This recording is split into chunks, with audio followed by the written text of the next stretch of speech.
Halo guys, balik lagi sama gue Raka di sini di channel 21 Creative Media, channel ngebahas teknologi secara kreatif. Dan di video kali ini kita akan melakukan rakit PC lagi ya, rakit PC low budget atau istilahnya rakit PC kere-hore lah ya. Karena kemarin kita udah ngerakit PC yang budgetnya cuma 3 jutaan. Itu kemarin kita udah berhasil ngerakit dengan komponen-komponennya itu semuanya baru cuy. Dan semuanya juga masih memiliki garansi, tapi dengan budget yang terbatas. Nah, tapi sayangnya dengan budget segitu kita, walaupun beberapa game masih bisa kita mainin dengan cukup lancar, tapi ada beberapa game juga seperti Apex Legends itu kita masih belum bisa kita jalanin dengan resolusi yang bahkan udah diturunin ke angka 720p. Itu kita masih belum bisa menyentuh di angka 60 fps. Nah, oleh karena itu, hari ini kita akan merakit PC lagi, tapi dengan spesifikasi yang mirip-mirip seperti yang kemarin. Dan tentunya masih hitungannya ya low budget lah ya. Dan sama seperti PC kemarin, PC kali ini juga akan kita rakit menggunakan semua komponen-komponennya itu baru cuy. Jadi kita semuanya di sini memiliki komponen-komponen yang masih tercover garansi. Jadi kalau ada masalah apapun, tinggal digaransiin aja, kita bisa langsung dapetin komponen yang baru yang nggak ada masalah gitu. Ya, jadi di sini walaupun kita budgetnya cuma dinaikin dikit dari budget yang kemarin, tapi kali ini kita memiliki target untuk ya seenggaknya bisa mainin Apex Legends walaupun di resolusi 720p tapi bisa di angka 60 fps stabil gitu, bisa lancar untuk main game-game yang fast pace seperti itu ya. Karena kalau main Apex Legends di bawah 60 fps nih kemungkinan agak susah gitu, karena gamenya perlu respon yang cukup cepat, sementara kalau FPS-nya aja nggak sekenceng itu gimana kita mau menang gitu cuy. Nah, kalau gitu langsung aja ke komponen yang pertama. Komponen yang pertama di sini adalah prosesornya. Walaupun di sini kita masih menggunakan Intel generasi keempat sama seperti kemarin, tapi kali ini dia memiliki kelas yang lebih tinggi cuy. Kalau kemarin kita pakai Core i5, sekarang kita pakai Core i7 4790. Bedanya apa dengan Core i5 kemarin? Yang pertama nih, kalau Core i5 kemarin itu dia cuma punya 4 thread dengan clock speed di angka 3,4 GHz. Sementara untuk prosesor Core i7 4790 ini, dia memiliki 8 thread dengan clock speed yang lebih kenceng di angka 4 GHz. Tapi dengan harga yang cukup mahal juga ya, di angka 900 ribuan nih. Tapi ya masih murah lah ya, masih di bawah 1 jutaan. Lanjut untuk motherboardnya, di sini kita masih menggunakan motherboard yang sama ya dari Furrion H81MSV2. Karena menurut gue Mobo ini cukup lumayan ya, jadi ngapain kita ganti yang di atasnya gitu. Chipsetnya di sini udah B85, USB 3.0 udah punya, PCIe udah Gen 3, dan juga ada slot M.2 NVMe-nya lagi dengan harga yang cuma 700.000 tentunya. Sementara untuk motherboard Intel generasi keempat seperti misalnya dari Asus, Gigabyte, dan brand-brand besar lainnya itu harus kelas yang seri paling tinggi atau seri Z untuk bisa mendapatkan slot M.2 NVMe. Sementara untuk Furrion ini yang kelas H81MSV2 aja dia udah punya slot M.2 NVMe cuy. Dan untuk CPU coolernya ya masih sama juga ya seperti kemarin. Di sini kita menggunakan Deepcool Ice Edge Mini FS V2. Gue berpikir untuk bagian CPU coolernya ini nggak perlu di-upgrade ya, karena Core i7 ini aja bisa berjalan pakai cooler bawaannya cuy. Karena memang dia cuma punya 4 core juga. Jadi kalau kita pakai Deepcool Ice Edge Mini FS V2 ini ya hitungannya udah upgrade lah ya bagi prosesor kita. Nah, jadi Deepcool Ice Edge Mini ini merupakan cooler CPU tower ya, yang dia memiliki 2 heat pipe berbahan tembaga di dalamnya dengan ditenagai oleh kipas kecil berukuran 90 mm. Tapi walaupun di sini kipasnya cukup kecil, tapi dia mampu menjinakkan Core i7 yang cuma 4 core ini cuy. Dan harganya juga cukup murah, cuma Rp100.000. Dan selanjutnya untuk pemilihan memori, kali ini kita akan memaksimalkan ya kapasitas memorinya menggunakan 2x8 GB DDR3 1600 MHz. Ini udah kapasitas maksimal ya bisa dibilang. Karena gue coba cari nih DDR3 yang satu kepingnya itu di atas 8 GB nggak ada di marketplace. Dan harganya ini juga cukup murah ya. 2 keping 8 GB DDR3 1600 MHz dari X-Gail ini harganya nggak nyampe 500 ribuan. Nah, dan selanjutnya untuk pemilihan VGA-nya. Di sini gue menggunakan VGA yang udah pernah kita review juga beberapa minggu yang lalu ya, yaitu AMD Radeon RX 550 4GB DDR5 dari Furrion cuy, dengan teknologi yang lebih baru daripada VGA AMD Radeon yang kita pakai pada PC 3 jutaan kemarin ya, yang Radeon R7 350 yang kita pakai, jadi pasti akan membantu untuk mendapatkan performa gaming yang lebih tinggi. Dan untuk harga VGA RX 550 4GB DDR5 ini juga masih di bawah 2 jutaan. Tapi bang, VGA-nya emang nggak bisa pakai Nvidia aja gitu, kubu hijau gitu kan? Gue lebih suka ke kubu hijau bang. Oke, santai-santai. Kalau kalian mau pakai Nvidia, kalian bisa pakai GTX 750 Ti 4GB. Yang harganya juga mirip-mirip ya dengan si RX 550 ini. Dan nantinya kita akan bandingkan kedua performa VGA ini. Lebih kenceng mana nih kira-kira? GTX 750 Ti atau RX 50? Karena secara spesifikasi, dia memiliki spek yang cukup sama ya, 4GB VRAM GDDR5. Nah, selanjutnya untuk pemilihan power supply, di sini kita akan menggunakan power supply sama seperti kemarin ya, pakai Deepcool PF500 yang udah 80 plus cuy. Dengan budget yang cukup terjangkau, kita bisa dapetin PSU yang cukup lumayan nih. Kabelnya udah flat dan juga full black ya, nggak warna-warni lagi. Dan juga ada kabel PCIe 2x8 pin buat GPU kalian kalau kedepannya mau pakai GPU yang powerful. Dan langsung aja ke pemilihan storage-nya. Di sini agak banyak pilihan konfigurasi ya cuy, karena motherboard ini dia udah mendukung slot M.2 NVMe. Jadi di sini untuk storage-nya kalian bisa pakai SSD SATA seperti yang kita pakai kemarin dengan harga yang cuma 200 ribuan, tapi kalian cuma dapetin kapasitas 120 GB. Atau mungkin kalian bisa juga pakai SSD M.2 NVMe seperti contohnya yang murah-murah Apacer P4 yang udah pernah kita review juga, itu 500 GB harganya sekitar 700 ribu. Atau kalian bisa menggunakan double ya, jadi ada SSD SATA ditambahin dengan harddisk biar kalian bisa menyimpan game lebih banyak tapi sistem kalian itu tetap responsif. Nah, dan yang terakhir di sini adalah pemilihan casingnya. Di sini kalian bisa pakai casing sesuai dengan selera kalian ya, mau pakai dengan ukuran MATX, mau ukurannya full tower, mid tower, mau warnanya putih, mau warnanya hitam, atau kalau kalian mau pakai casing yang gue pakai di rakitan PC 3 jutaan itu, Game Mac Aero Mini FRGB itu juga udah lumayan, atau mau ganti dengan casing lainnya itu sesuai dengan selera dan pilihan kalian. Atau kalau kalian mau pakai casing seperti yang gue pakai di samping gue ini dari Bitfenix Nova Mesh SE. Ini yang tampilannya full putih dan juga kalian udah dapetin fan ARGB untuk mempercantik setup kalian. Dan di sini dia udah dapetin controller, jadi kalian bisa ubah-ubah warna fan-nya meskipun motherboard kalian misalnya belum punya RGB header.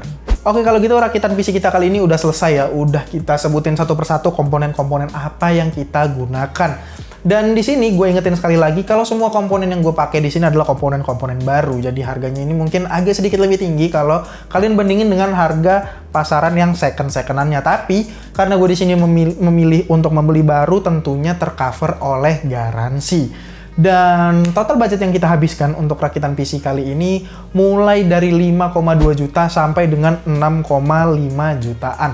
Tergantung dari konfigurasi casing apa yang kalian pakai, storage apa yang kalian pakai, entah itu SSD SATA, SSD M.2 NVMe, atau mungkin SSD plus harddisk untuk kapasitas yang lebih besar lagi.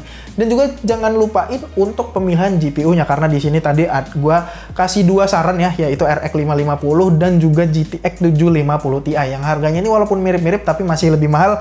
GTX 750 Ti sekitar 200 sampai dengan 250 ribu dibanding dengan RX 550. Nah, tapi ternyata dengan budget yang cuma 5 jutaan, kita di sini masih bisa ngejalanin game-game dengan 60 FPS yang bisa dibilang cukup lancar lah ya dibandingkan dengan PC 3 jutaan kemarin. Nah, kalau gitu langsung aja kita menuju ke benchmark gamenya.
Oke, ternyata setelah kita lihat beberapa game ini bisa kita mainkan lebih lancar ya dibandingkan dengan PC 3,5 jutaan kita yang kemarin. Tapi setelah kita lihat antara GTX 750 Ti ataupun RX 550, itu keduanya memiliki keunggulan tersendiri pada setiap gamenya. Nggak semua game itu lebih kenceng dijalanin di GTX 750 Ti dan nggak semua game juga lebih kenceng dijalanin di RX 550. Tergantung game apa yang kalian mainin, jadi kalian pilih aja sesuai dengan game yang mau kalian mainin. Dan kalau kedepannya misalnya kalian mau mengupgrade PC ini, satu-satunya hal yang bisa kalian upgrade di sini adalah SSD atau storage-nya dan juga GPU-nya. Karena untuk RAM-nya di sini gua nggak menemukan RAM yang kapasitasnya 1 keping 16 GB, jadi kita nggak bisa upgrade ke 32. Dan juga untuk prosesornya di sini dia udah prosesor paling tinggi cuy untuk di generasi keempat, udah Core i7 gitu, udah nggak ada yang seri di atasnya lagi gitu cuy. Dan kalau misalnya kedepannya kalian misalnya mau mengupgrade GPU-nya, itu kalian nggak perlu ganti power supply lagi. Karena power supply yang kita pakai di sini dia udah memiliki 2 buah 8 pin PCIe untuk mendukung GPU yang lebih powerful. Dan misalnya kalau kalian mau upgrade VGA, kira-kira pakai apa bang? Nah, kira-kira VGA yang cocok untuk dipasangin ke PC ini itu bisa GTX 1050 Ti atau mungkin 1060. Dan kalau kalian mau yang lebih baru lagi itu bisa di 1650 Super atau mungkin ya maksimalnya ya di 1660 Super. Di atasnya itu kayaknya udah nggak worth it ya untuk dipakein di rakitan PC dengan prosesor Intel yang masih generasi keempat. Jadi kalau kalian mau upgrade itu bisa pilih ke yang itu GTX 1050, 1050 Ti, 1060 ya, atau mungkin 1650 Super, 1660 dan lain-lain. Kalian kayaknya nggak harus upgrade sampai ke 2060 RTX gitu cuy untuk PC dengan spesifikasi kayak gini. Sementara kalau untuk AMD kira-kira pakai apa bang? Ya mungkin kalian bisa menggunakan RX 580 mungkin atau RX 5500 atau mungkin juga 6600. Tapi yang unik di sini setelah kita menggunakan SSD M.2 NVMe di sini speednya ini terlimit di angka 1,5 GB per second. Padahal dia udah pakai PCIe generasi ketiga gitu cuy. Tapi setelah gue lihat ternyata untuk slot M.2 NVMe-nya dia cuma menggunakan dual LAN PCIe. Makanya di sini dia walaupun dia udah Gen 3, tapi dia nggak memiliki 4 LAN seperti SSD M.2 NVMe pada umumnya. Jadi di sini kecepatannya cuma bisa di angka 1,5 GB per second. Dan menurut gue itu juga udah cukup kenceng ya, 3 kali lebih kenceng dibandingkan dengan SSD SATA yang paling bagus, bahkan ya paling cuma 550 lah kalau SSD SATA walaupun itu sekelas Samsung. Tapi yang menurut gua memiliki slot M.2 NVMe ini cukup lumayan ya, karena untuk SSD M.2 NVMe juga belakangan ini mulai banyak yang lebih terjangkau gitu, dan speednya juga nggak harus yang 3000 ke atas ya, 2000 ke bawah juga udah cukup lumayan, karena PC ini juga cuma bisa mendukung di angka 1500 MB per second. Oke, kalau gitu sekian aja video rakit PC kita kali ini. Gimana pendapat kalian tentang rakitan PC kita kali ini? Tulis di kolom komentar di bawah. Ataukah ada rakitan yang lebih recommended, atau mungkin kalian mau request rakitan berapa juta gitu? Bisa tulis di kolom komentar di bawah. Dan kalau kalian yang mau membeli PC dengan spesifikasi yang mirip-mirip kayak gue ini, link pembelian komponen-komponennya akan gue taruh di kolom deskripsi di bawah. Jadi kalian tinggal pilih aja satu-satu. Dan kalau gitu sekian aja video dari gue kali ini. Jangan lupa untuk like, comment, dan subscribe. Sampai ketemu di video selanjutnya. Gue Raka pamit undur diri. Signing out. Cakep loh cuy, putih.